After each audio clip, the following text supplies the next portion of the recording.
What's good? Like to welcome everybody to another edition of the Producers Corner. It's your boy D Dot along with Corey. What's good, man? Oh, I'm chilling, man. Chilling. What's going on with you? Oh man, it's just been a busy couple of weeks, man. Had to prep for a show I had this past weekend out here in Dallas. Shout out to RBC nightclub out here, and also the event organizer as well. Shout out to Kelly D with Round Right Productions.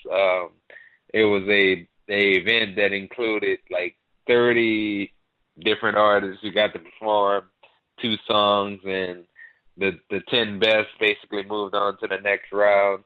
Unfortunately, I didn't make the cut that night, but they had some talent. I was kind of more so doing it for the exposure piece, 'cause I never really worked with the organization before. But yeah, man, I mean, I just been doing the show thing, still recording my next solo project that's coming along tight.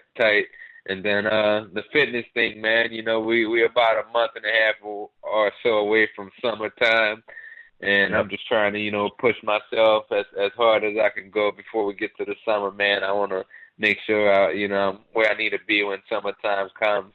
Also eating much better. And, just trying to stay moving, man. What's been good with you? Oh man, I just got off a long vacation, man. Long vacation.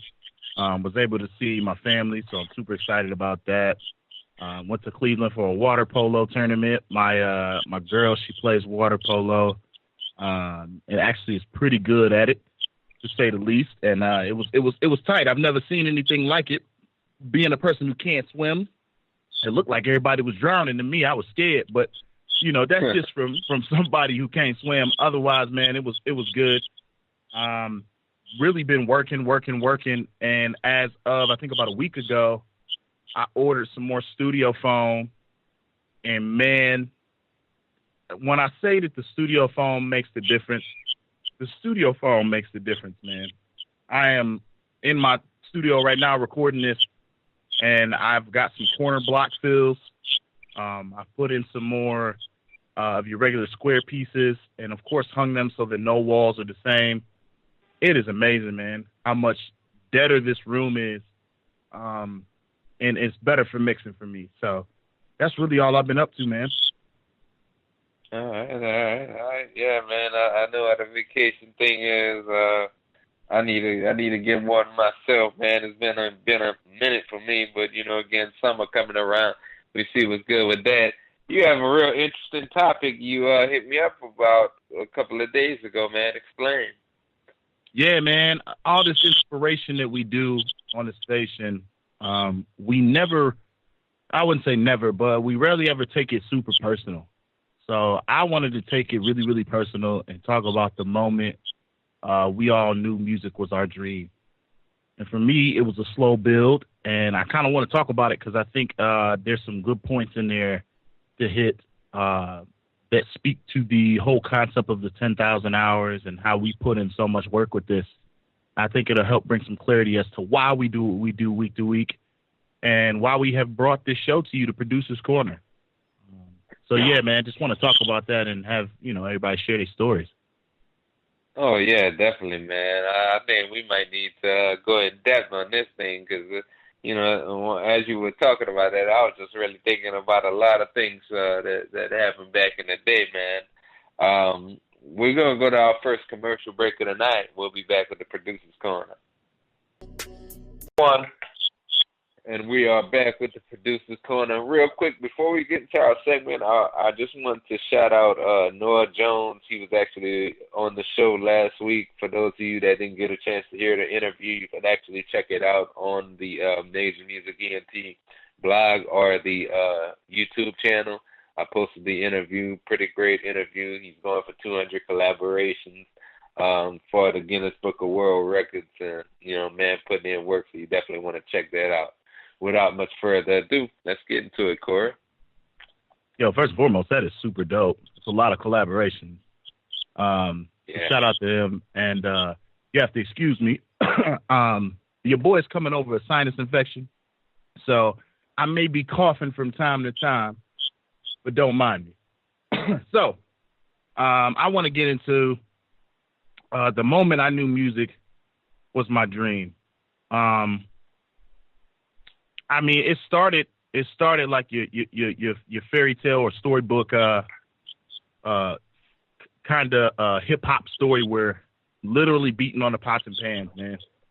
No lie. We'd go in the cabinets, grab spoons. This is probably when I was about 8.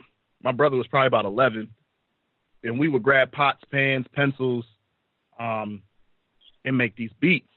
And it all started with my cousin in the back of my dad's camper, his mobile home. Is how we started doing it. My cousin, we figured out, excuse me, could beatbox. And from there, we made just some really good music. It was really, really fun. It was really, really cool. And nothing crazy, but for kids, it was kind of dope. So it started out when we were real, real young. And my brother figured out that on my dad's boombox, you could actually record into it onto cassette tapes. And so what we started to do was make what we call summer tapes. And every day we would record something, me, my brother, and my cousin. Excuse me. And we would record something, just beats or just us conversating. We tried to do like the behind the scenes type of stuff, which you would see equivalent now as to a YouTube page, but that didn't exist back then. So what we did was very simply just pure audio, and we would talk about the music we were making, the things we were doing, and ended up being a really good experience, especially for like networking and building social media now. Like a lot of that stuff actually translated, as silly as that sounds, because it taught us how to speak. And I got used to hearing my own voice, which is something that's kind of weird for people. And like when it came time to move things to video, when it came time to like press play and stuff, and the recording stuff, I wasn't as nervous. So it's kind of cool. So I started there, pots and pans. From there, in the 5th grade, I played trumpet, and I was really into music at this point. So learned how to read music, how to play music while reading, all that good stuff.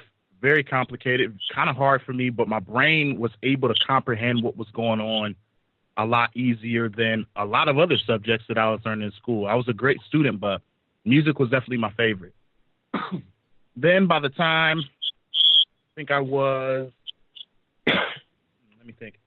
12 years old, I'm about the 8th grade, 11, 12, I bought a keyboard. And it was a Yamaha PSR. No, I don't know what model that was. It wasn't the PSR model. I bought it from a guy up the street. And my brother started getting into video at the time. And so I would make these beats, but I couldn't. Now here's where the 10,000 hours comes in. I couldn't save the beats. I didn't have a laptop. There was floppy disk drive keyboards out, but I didn't have one. So all the beats that I made, they had to be played on the spot. My brother would videotape me making them and playing them. And then if I wanted to play it back, I had to listen to the video audio to hear it back, like the next day. And what this taught me was if I wanted to hear that beat again, I had to remake it. So I had albums and albums worth of music that I could remake off the top of my head. As stupid as that may sound, it kind of built me into a studio musician to where I can go in the studio now and not make a lot of mistakes because I know what it means to rehearse a song and to really know a song front to back because I had to. Then came along the floppy disk CDs and floppy disk keyboards, and I was able to save what I was playing, and I moved to what they call a digital workstation keyboard, and I was able to make looped beats on there and then record them into certain programs like GarageBand and things like that. From there, I taught myself. I already knew keys from playing beats. I already knew trumpet. So I taught myself harmonica, bass, and guitar, which was really tough. I mean, it took a couple of years to do so. Harmonica, I did as a joke. Kind of, my dad took me to the Rock and Roll Hall of Fame, and I learned to play it that day. They had directions inside it. I learned how to play. It was so dope. And I actually got to play it on the album once I got to college, which was dope. I actually bought a harmonica set. I have a couple keys, because harmonicas come in keys. So I had the key of C, and so I needed more keys to be able to play. So I bought a whole set, taught myself bass first, then learned guitar, and that just became my hobby, was learning instruments and applying them to music production. Once I got into college, or my senior year of high school, is when I kind of got into laptop-based stuff. Before then, like when I say laptop, I mean like the MacBooks. Before then, I had like a Yamaha program on my desktop computer at home, and I would try to get audio into it, but I didn't know what an interface was. I didn't know what instrument cable or TR cable versus or TS cable versus a TRS cable was. I didn't know any of that stuff. So I'm literally just going into the mic import of the desktop, recording beats, man. So it was crazy. The mistakes that I was making, but the fun that I was having. And so by the time I got to college, my first few years of college, I still was doing things completely wrong. I had my laptop computer with a splitter, headphone splitter, and that headphone splitter was attached to two mono cables that went out to my speakers. That I bought some like $700 speakers with no interface, because I didn't even know what an interface was. So I had these big, huge speakers, and they were both playing in mono, and I had no idea what I was doing. It finally got to a point where I was going to college for computer engineering, and computer engineers make anywhere from $60,000 to $80,000 a year. And I told myself I would be so unhappy doing that, and I decided to quit and fully pursue music.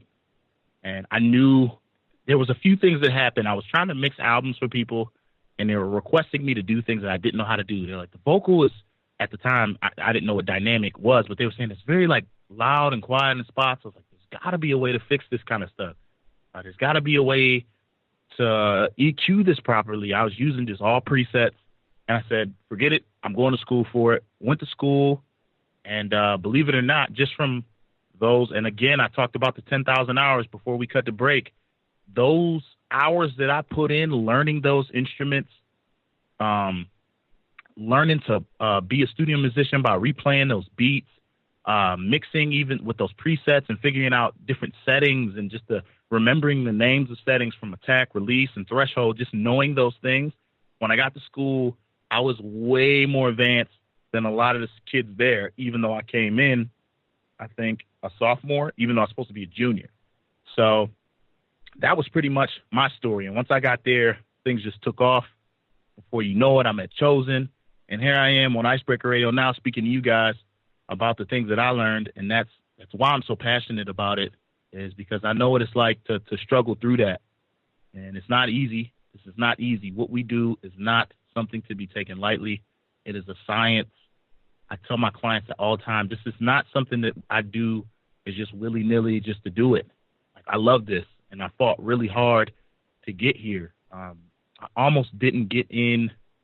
I almost had to start like almost all the way over when I transferred, but I was able to talk to the dean, get some credits transferred in the right way, that I was able to come in as a second semester sophomore, and I fought through. I got better grades than a lot of people. I mixed better than a lot of people. I was mixing tracks for clients in my college dorm room. My kids were out partying because I wanted to learn how to do this. So it's hard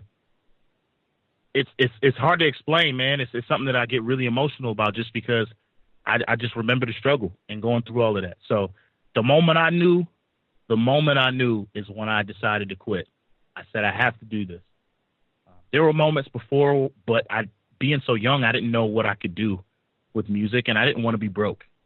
I think in the Black community, that's kind of where, and this is no offense to my parents. My parents raised me right, but there's that not growing up. You see a lot of, in Black culture, you see a lot of people with not a lot of things, and you want money, you want to get out. I wanted to get out of the neighborhood that I grew up in. I didn't want to be there. So I thought the only way out of there was money. I got to make money somehow, some way. And I made a huge mistake. Granted, the people that I met at Case, my first school, while I was there, was amazing. The things I learned about computers was amazing. I still use it to this day. But music was where my heart is, and I should have listened to my heart. So that's for me. D-Dot, how about you, man? What was the moment that you knew? And we took a very, very similar path. I mean, I was in band as well. I started out in band, actually. I was in middle school, so I would assume probably around 11, 12 years old. I played trumpet in middle school. When I got to high school, they moved me over to French horn, then baritone.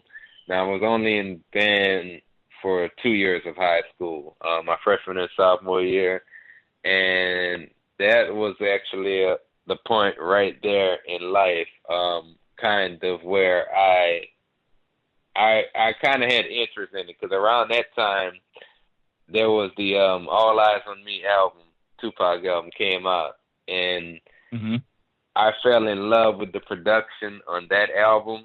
And then being where I'm from in the late 90s, you had like a lot of producers like Manny Fresh coming up at that time, and even Organized Noise in Atlanta. Outkast was big everywhere, but like that first album, we used to really bang that religiously.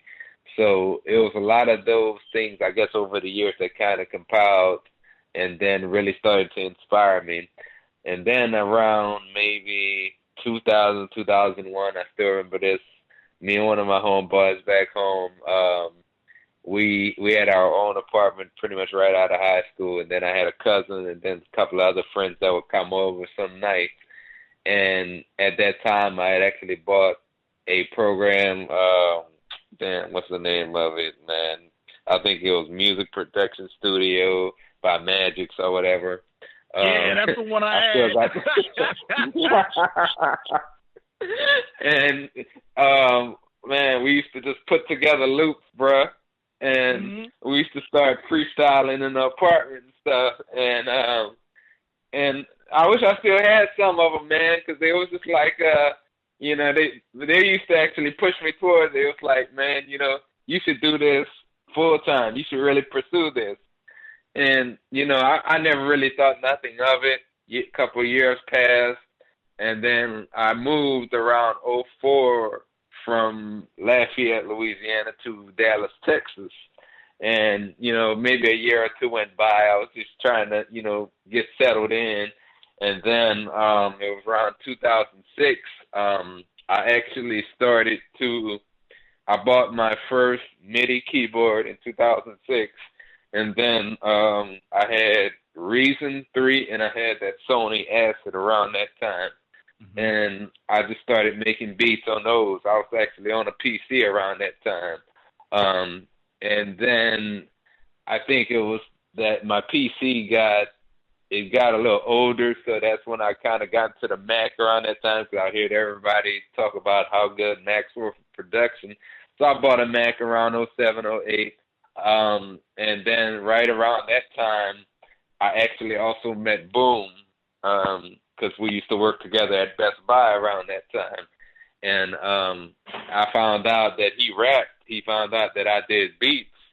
And, we just started hanging out a lot together around that time.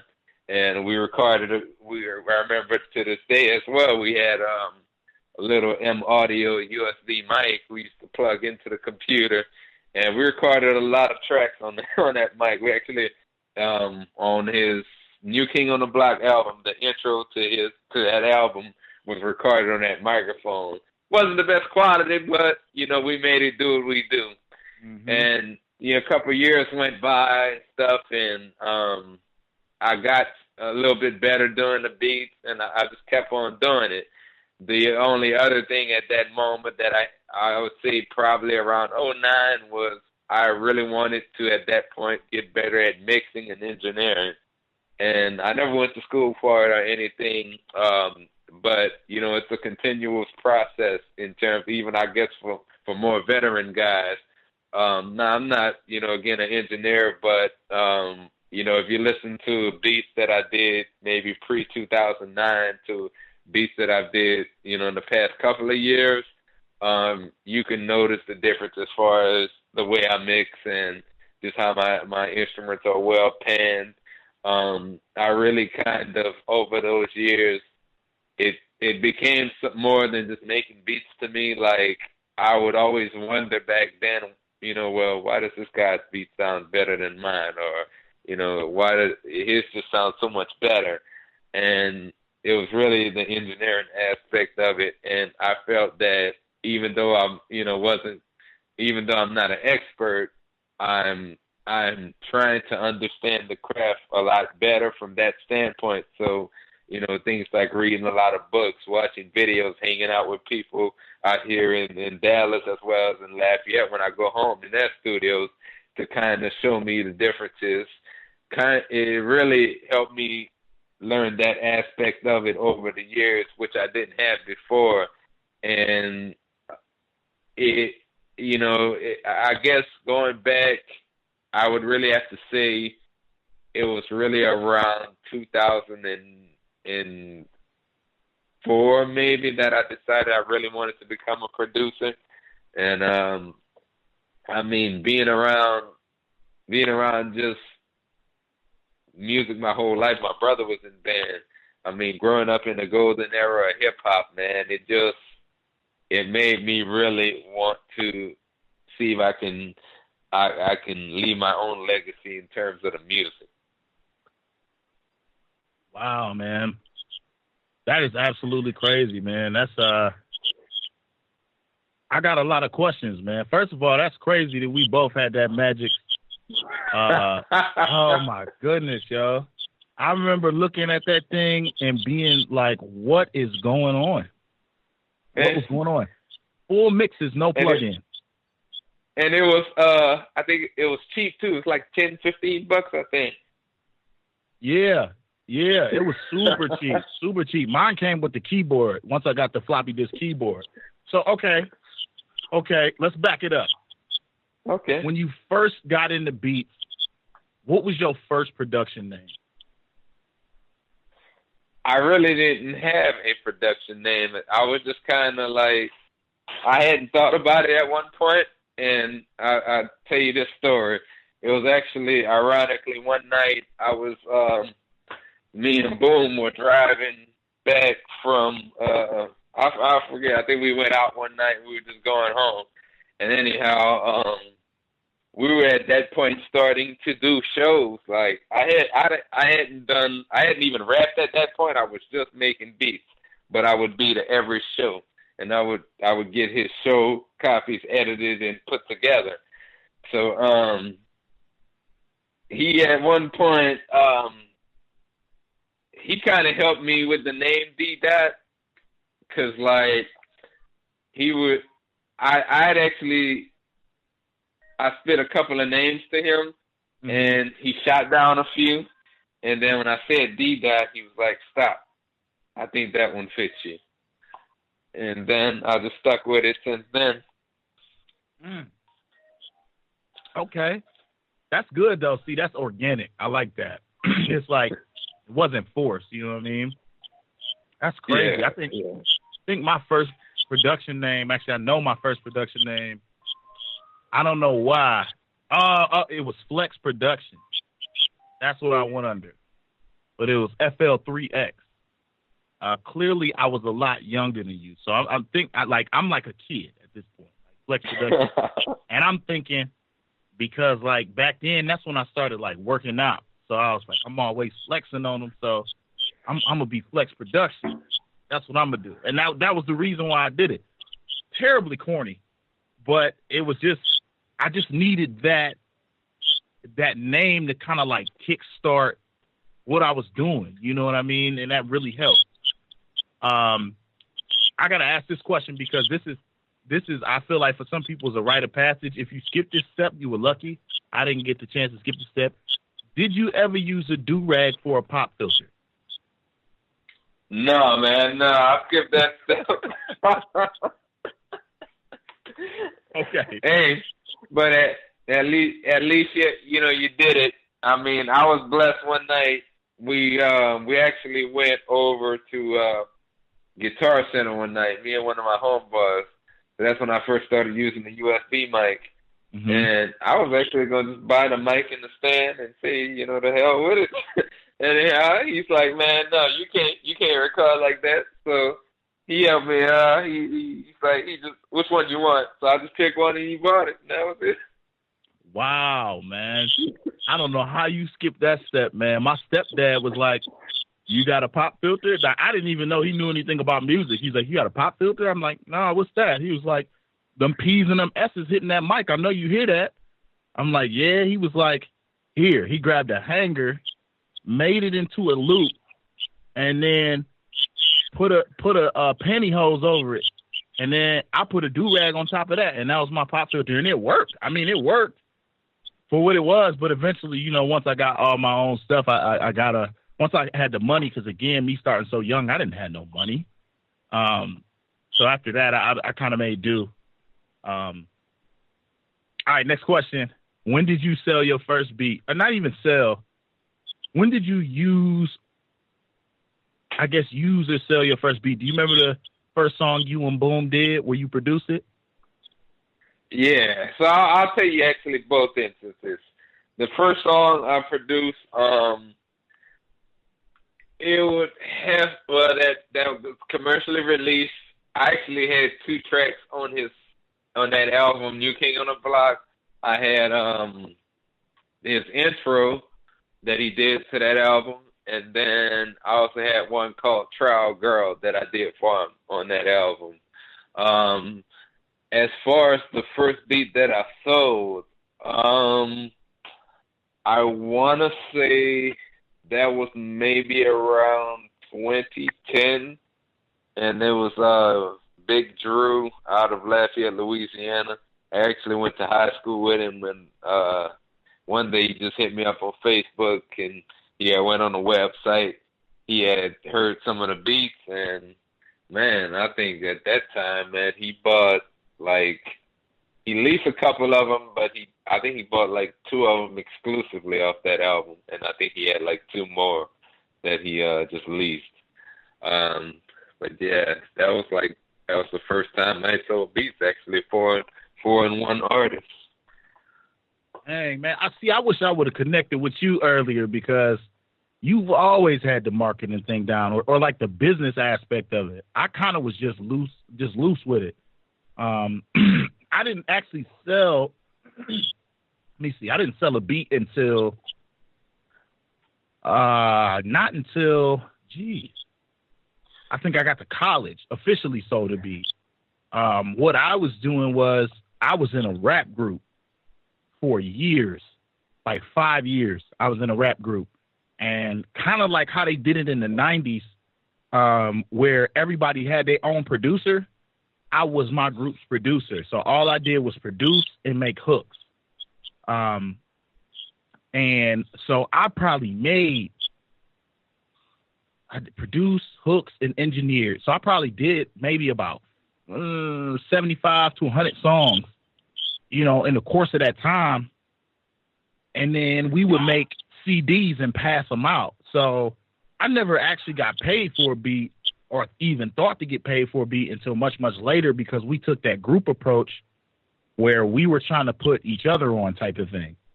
Yeah. Which is why I'm a stickler for not doing free work now, because I put in my work. I've done my free work already. I'm not doing no more free work. I did years and years of free work because I didn't have any confidence in myself to be selling anything. And these guys were my friends, and we're in a group together, so there was no point in selling it. But we would buy CDs. We would print labels manually on the CDs by hand. I ran up all my mom's ink on her printer.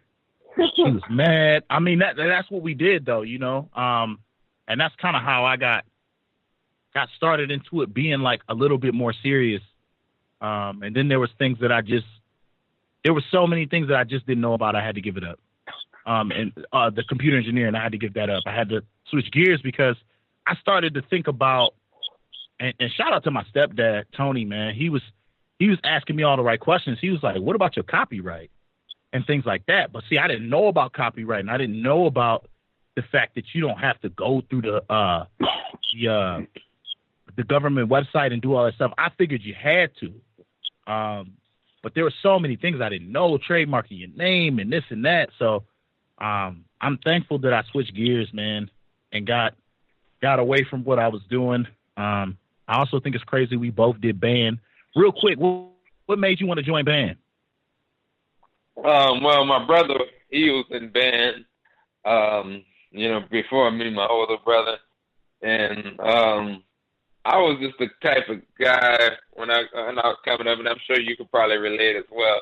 I just, throughout the whole year, I had to be involved in something. So, like, I did basketball in the fall and the winter. In the spring and fall, I did baseball and tennis. And then I had band pretty much going on in between all of that stuff going on. So it's like I would never stop, man. And it's just something that I decided, not only because he was in it, I just had to do something.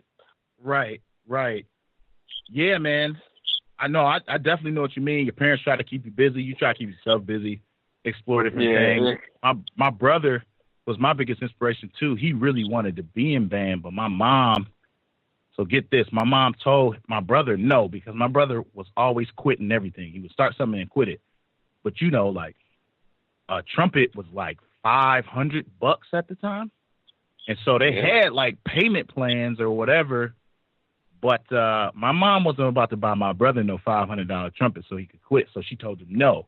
Now, I happened to be listening in, and I'm like, dang, we can't do music. And so for a couple weeks, maybe like 2-3 weeks, I'm sulking around the house. I'm kind of salty about it. And all these kids going to band class. And I came home one day and just by accident was like, yeah, all the kids went to band class today. I wish I could go, but I don't play no instrument. And my mom was like, why don't you play no instrument? I just said, because I know you won't let us play. And she was like, no, I wouldn't let your brother play because he quit everything. She said, but if you want to play and you want to stick with it, then you can play. And I stuck with it. Stuck with it for about 3 or 4 years. I ended up quitting only because I wanted to play hoops. But that for me, I think, was the changing point. Now, I started a concert band late and was still able to keep up. Ended up being second chair trumpet by the end of it. And the dude who was first chair played for the Cleveland Orchestra, the Cleveland Junior Orchestra. So there was nobody better than him in our area. But I ended up being second chair, and man, I really worked hard at it.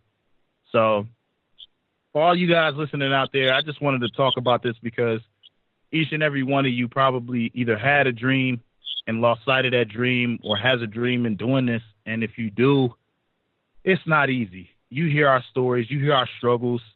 I mean, the floppy disk, I keep the floppy disk keyboard out. Like, I'm sitting here looking at it now. I keep it out as a reminder. Just that where I came from, man, and the struggles that I went through. So if you really want this, that 10,000 hours is real. It is a real thing. You're going to fight through it. You're going to make mistakes. You're going to think you got it. Then you're going to change your mind. You're going to change your mind again. But you got to stick with it. And, man, I could talk about this all day, D-Dot. If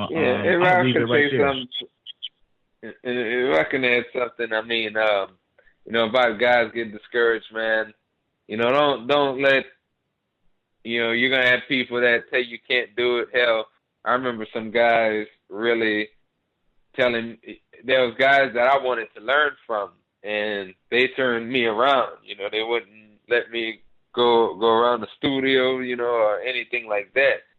So at that point, it's really when I kind of decided, if they won't let me in, then I'm going to just buy my own gear. And, now some of these cats are asking me for advice on what to do, about music or marketing or something.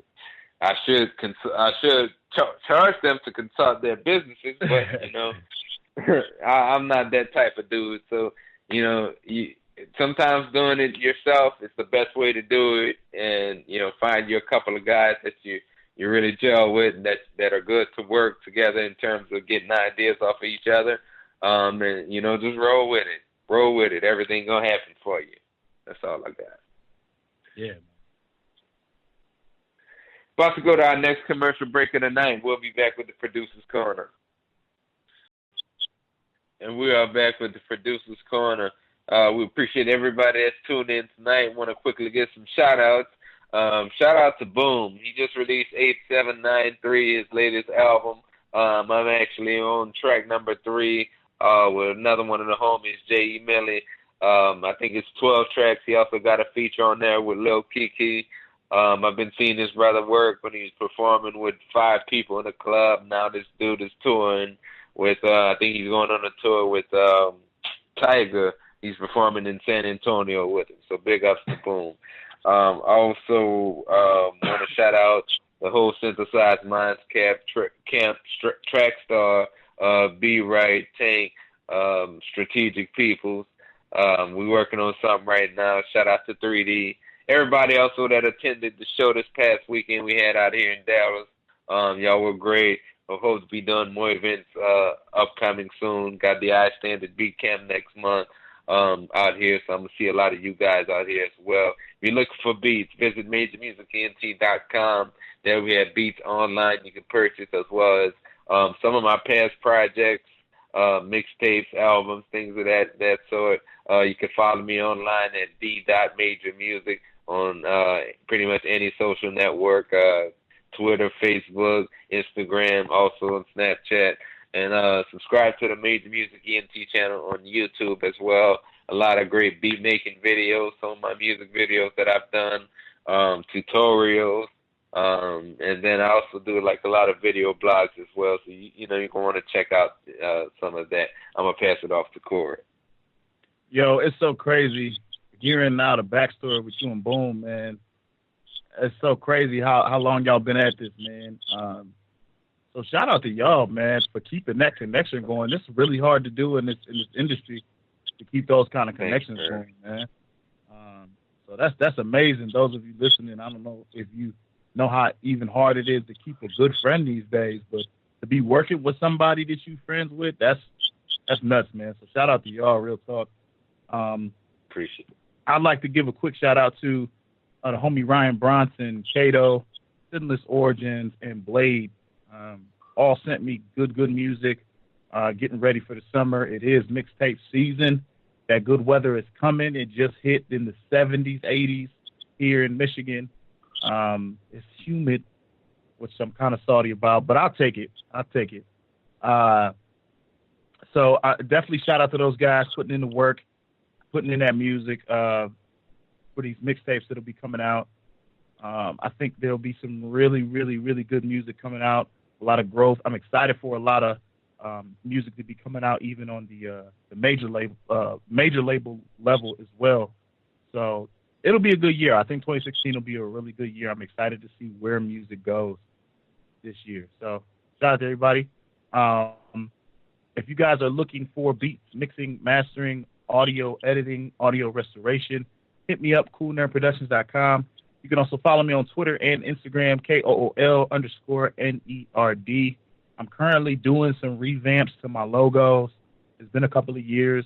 My original logos I did on my own, so I'm actually paying somebody to do some logos right now. So you might notice the site changing quite a bit. That's okay. Don't mind it. Everything is still the same. You can still contact me through the website and all that good stuff. But expect some new things to come. Other than that, everybody have a good night, man. All right. This concludes another edition of the Producer's Corner. Join the same time, same place, icebreakerradio.com next week. We're out.